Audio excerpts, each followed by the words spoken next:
If mortgage rates drop, what does that really mean for veterans? For some, it could be as simple as lowering your monthly payment with the interest rate reduction refinance loan. And for others, it might be a chance to finally convert an existing FHA or conventional loan into a VA loan and unlock the benefits you didn't even know you qualified for. But how do you know which option makes sense for you? And what could this mean for your financial future? We're going to break that down today. I have Lourdes Fernanda with me, veteran. Also, she's a realtor in real estate. I'm a lender, so I'm going to break that down. Lourdes is going to ask me some questions because, people are wondering, hey, markets are shifting. What's going to be the best option for me? So thanks again for joining me, Lourdes. Really appreciate it. Not a problem. Thank you so much, David. So I get the question all the time. They hear terms like an IRRRL and cash out refinance. Can you kind of break those down? And is there a difference between them? Oh, well, thank you. That's a good question. And definitely there's a difference between them. So, an interest rate reduction refinance loan is when you already have an existing VA home loan and you want to lower the interest rate on that. Now, the VA has some parameters around that and what actually qualifies. And we're going to break down if that makes sense or not. The other part is a VA cash out. Now, this is the strange thing about this, Lourdes, is that the VA doesn't have a program where if you have an existing, let's say, FHA or conventional loan, and you want to then convert that to a VA loan, they don't have a rate and term refinance, right? They have the interest rate reduction refinance loan for existing VA borrowers, and then you have a cash out. So if you switch over to a VA loan, then it would be considered a cash out refinance, which then the parameters are different and the costs of each loan is different. So if you have questions about that, I could break that down. Yeah. Can you break it down? Because, Yes. yeah, go ahead. Yeah. So I guess let me first break down what the interest rate reduction refinance loan requirements look like. So a couple things. So one is going to be you have to lower your interest rate by at least 0.5%. That's one part. The other big part to that is that you do have to recoup closing costs within 36 months. Now, that's going to typically include lender fees and title fees. What's typically not included in that is going to be like days of interest, setting up escrows. And if you're in a state like Florida where they charge transfer taxes on a refinance, those won't be included in that recoupment period.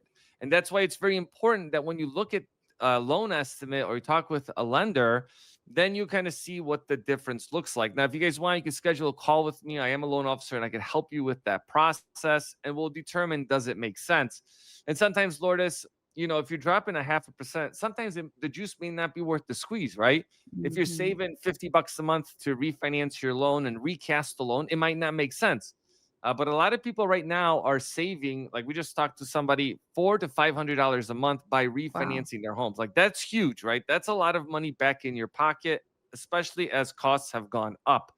The beautiful thing with the VA loan, if you're doing the IRRRL, is that you don't need an appraisal. You need a source of income. So even if you had $1 million mortgage with us, let's get crazy, $10,000 a month mortgage payment, you if you have a 10% VA disability, you can qualify with just that, right? So you have the Wow. income part. They just need to source that you have a job and you also have been on time with your mortgage payments as well. So that's an important to note.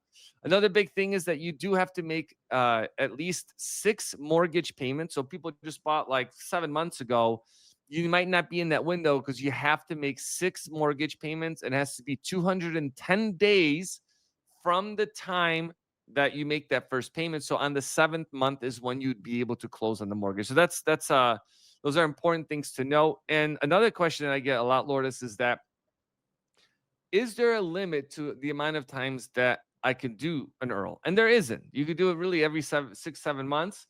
The challenge is that you don't want to do any. You want to limit, should I say, equity stripping. That's where if closing costs are being added on every single time of 5,000, 10,000, at some point, again, juice may not be worth the squeeze. So you really have to be careful with that. Now, when you're talking about one thing to add is that the VA funding fee for these is 0.5%. Okay, so that's lot lower than what regular VA funding fees are. So it's a 0.5% VA funding fee that gets tacked on. Now, if you have a service connected disability, that gets waived. So that's really Oh, positive. perfect. Okay. Now, do you have any questions on that? No, I just think that that's, because you're going into acronyms and maybe our audience doesn't know what that means, but yeah, but no, I think that that's awesome that the VA funding fee does get waived for these instances, so that's nice. Yeah. So yeah, again, 10% or higher VA disability, you get the VA funding fee waived. Now, let's talk about a VA cash out refinance and what that looks like. So again, even if you're not taking cash out and you still consider a cash out refinance when you're taking an FHA or any other loan really and converting it into a VA home loan. So that's still again considered a cash out refinance. Now, this process is very different. It is straight up, I mean for the most part, like buying a house. You need to get an appraisal. You need to verify your income. Okay. And then you have to pay for the appraisal fee. So the costs are going to be higher than doing an interest rate reduction refinance loan. And the biggest kicker of the whole thing is the VA funding fee. Now, again, if you have the 10% or greater VA disability rating, the VA funding fee is waived, which is really positive. But if you don't, then the VA funding fee is 3.3% no matter how much equity you have. I cannot Gosh. stress that out because when you're buying a home, you're putting money down, the VA funding fee lowers based on that. In this case, if you're doing this conversion, there's a bigger cost associated with it. So that's a big downside. But again, this if you have the VA disability, that funding fee is waived. And this is why it's so important for everyone watching is that when you're considering should I use a VA loan or not when purchasing a home, this one is a big one because I did a whole video on it and it's crazy because if you factor in the average price point of 400,000 across the country, right? It's kind of the average it costs you like over 20 grand to refinance into a VA loan if you're not service connected. Okay. This is again why if you have been on the sidelines for filing for VA disability, this is maybe some encouragement for you to go through that process. Now, remember, if you're let's say going through the process, you file your intent to file for your VA disability. And then, a month later, you close on your home, you get assessed the VA funding fee. And then another year and a half later, you get your VA disability rating of 10% and they backdate it prior to you closing, then you can ask the VA for a refund. So Nice. there's some hope in that. Okay. Another big difference with a cash out refinance is that from a general lending perspective, okay, VA loans and cash outs go up to 100% of the value of the home. Now, if you have a VA funding fee, they include that, where on a purchase, it's not included. You really want to be at 90% loan to value or lower because pricing drastically shifts as far as like what rates are when you go over that 90% threshold. So, some additional requirements for that. With an IRRRL, like if you bought 6 months ago, you're good. You can still utilize the VA home loan and do this refinance. So, it definitely a big difference in the two programs. Wow. Yeah, I think that's a you lot. you answered a lot of the questions that I was gonna ask. I know last week we did have a dip in the interest rates. Is now a good time to do this, or how would we go about when the perfect time is to do a IRRRL or a cash out refinance? Thank you for the loaded question, Lourdes. All right. I get this question all the time. And it kind of goes back to this thing that we always talk about is that when you watch the market, people will hold out to say, well, I'm waiting for the rates to drop even more and more and more. There's an opportunity cost if they go up. And I'm gonna give you an example. Last year, there was a time where rates dropped really low, and it was for a very short period of time. And this mirrors it exactly what happened last time.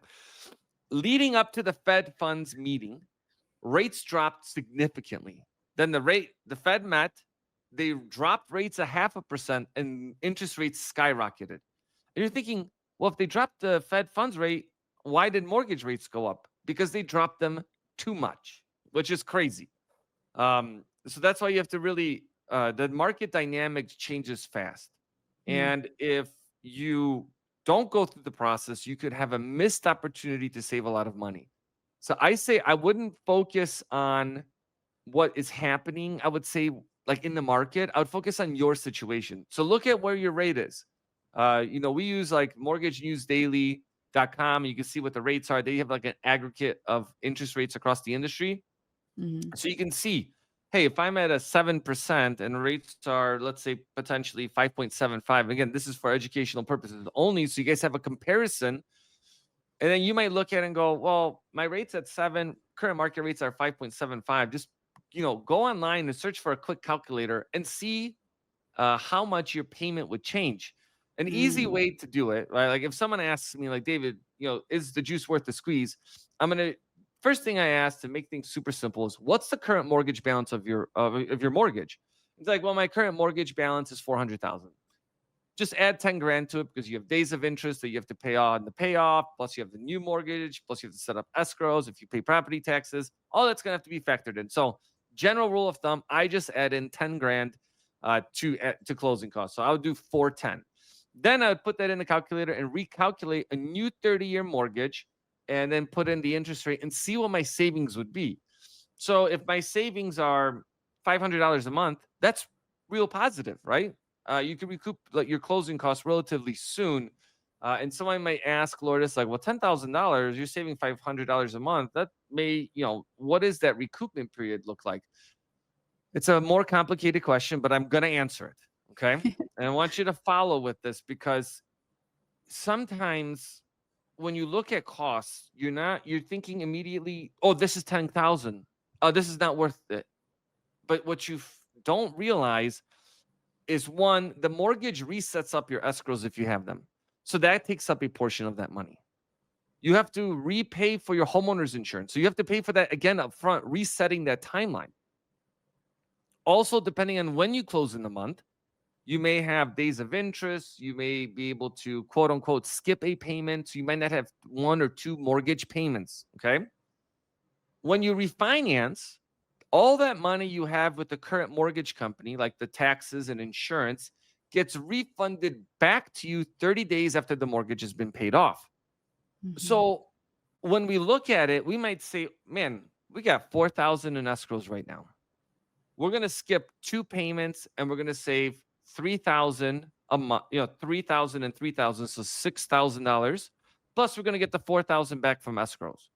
So when you think my closing costs are 10,000, but I'm gonna save 6,000 in mortgage payments, and then I'm gonna get a $4,000 earnest check, you've recovered that money. Yeah. Now, you can't use that from a 36-month recoupment period perspective. But what you can do, which would be the smart thing to do, is to take those 2 months of savings, take the money you get back from escrow, and do a one-time principal reduction of your mortgage payment, of your mortgage balance. So Oh. then you can actually accelerate your recoupment period to day one. And that's what I encourage people to do when looking at it. So that's the way I look at it. Like if I'm considering refinancing, which I at this point I'm going to consider myself to refinance, those are the things you need to be aware of. And I know it's a lot, but the easiest thing to do is to schedule a call. I'll go through it with you, and then we'll kind of figure it out. Now, one thing that I will tell people, Lourdes, is that you want to be ready when you go through this process. So let me tell you from an Earl perspective what documents you need. And it's pretty straightforward. You need to submit the most recent 6 months of your mortgage statement. So just the statements themselves. Okay. So most recent 6 months. You need a copy of an executed mortgage note, right? So that you get a closing, or you might have to call your servicer, and then they will provide you a copy of that. You need to submit a copy of your uh, tax bill, your homeowner's insurance policy, copy of your ID, and you need to state on the application if you have a job, what your job is, and if you collect VA disability, you can leave your employment blank, even if you have a job, and just have your VA disability and just put 1 penny for the income. Like Oh. that's the amazing. Cash out's like buying a house. You got to submit everything. So, but no, I appreciate the questions, Lourdes. There's just so many things that go with it. Make sure you guys hit the like, subscribe button. Check out the channel because there's so many different things that are happening really fast. We'll be doing live events to keep everybody updated on the process, and we'll catch you guys on the next video.